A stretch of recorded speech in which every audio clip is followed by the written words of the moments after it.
Bismillah Rahman Rahim. Assalamu alaikum. Welcome to ASTC. So in this video, we will now be looking at some questions related to inverse functions. So let's start. All right. Now, the first question is, it is given that the G inverse of x is equal to 2 plus 4x upon x. State whether each of the following statements are true or false. The domain of a function is the same as the range of its inverse function. So it says the domain of a function is the same as range of inverse function. Yes, so this is true. Okay, so this is what we have actually seen in the previous video, where I showed the mapping diagrams for both the function itself and its inverse function. So that is where we observed this concept.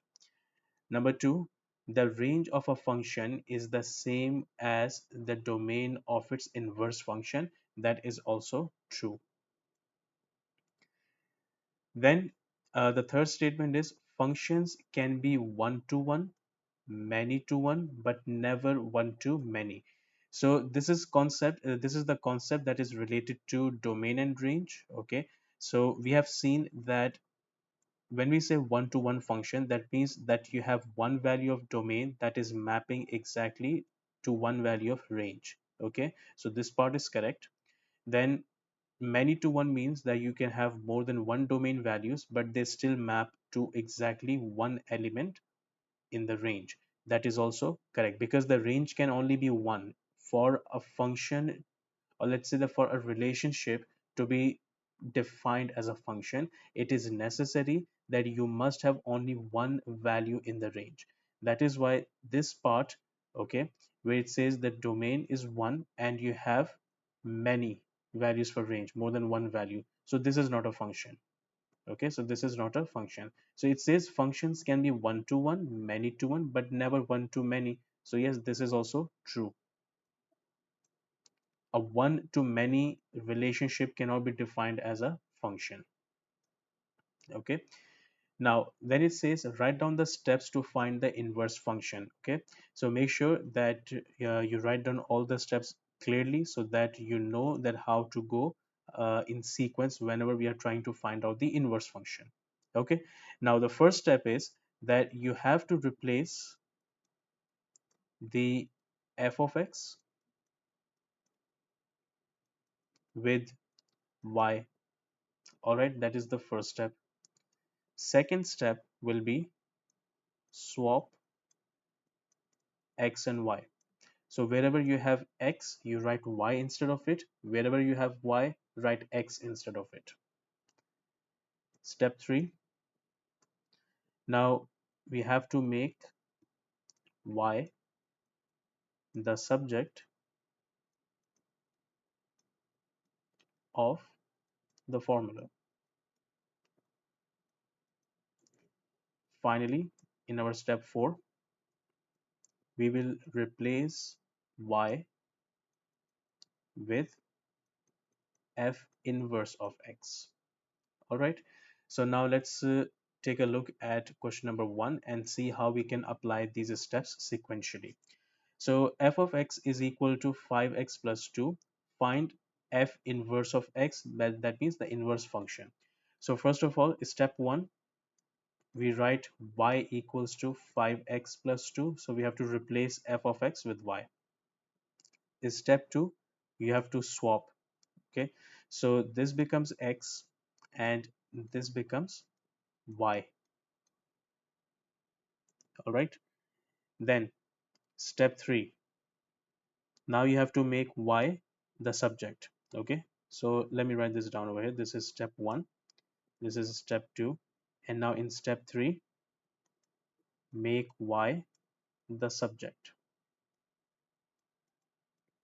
Okay, so what I'm going to do is, first we will get rid of this 2, so it goes to the other side. You have x minus 2 equals to 5y. Then we divide both sides by 5, so we get x minus 2 divided by 5.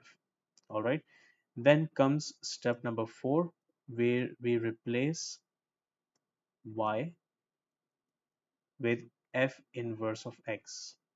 So therefore, my f inverse of x will be x minus 2 over 5.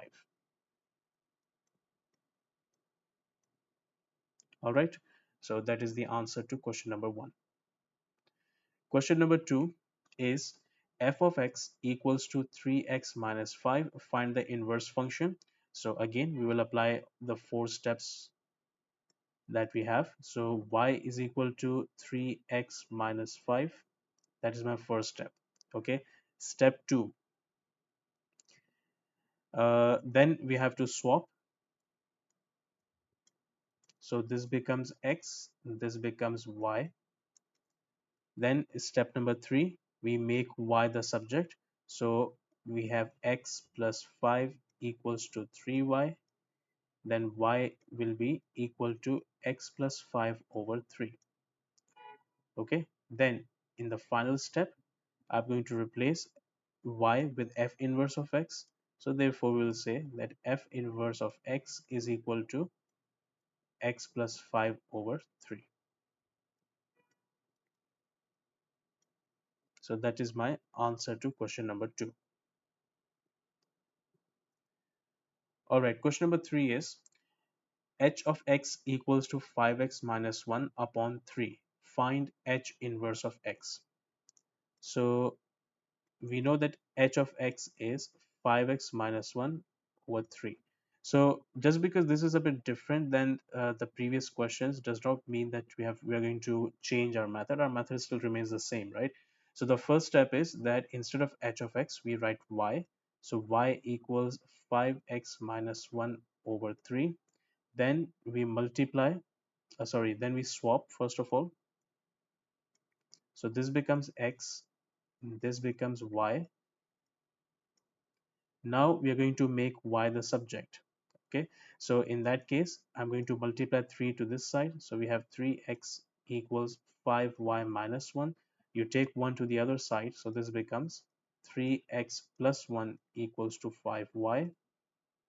Then we have y equals 3x plus 1 divided by 5. In the final step, in step 4, we are going to replace y with h inverse of x. Therefore, we have h inverse of x equals 3x plus 1 divided by 5. Okay, so that is the end of this topic.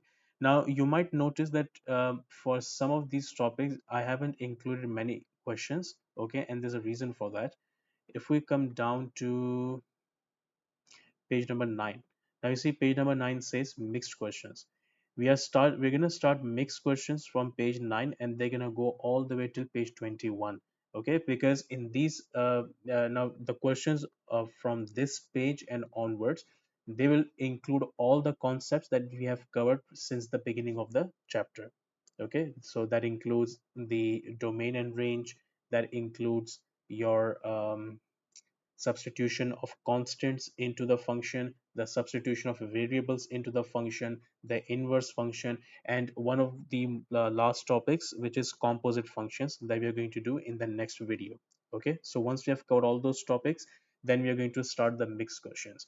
Now in this mixed questions are quite lengthy. Some of them are shorter, but a lot of them are actually quite lengthy. They go all the way up to part D or part E as well.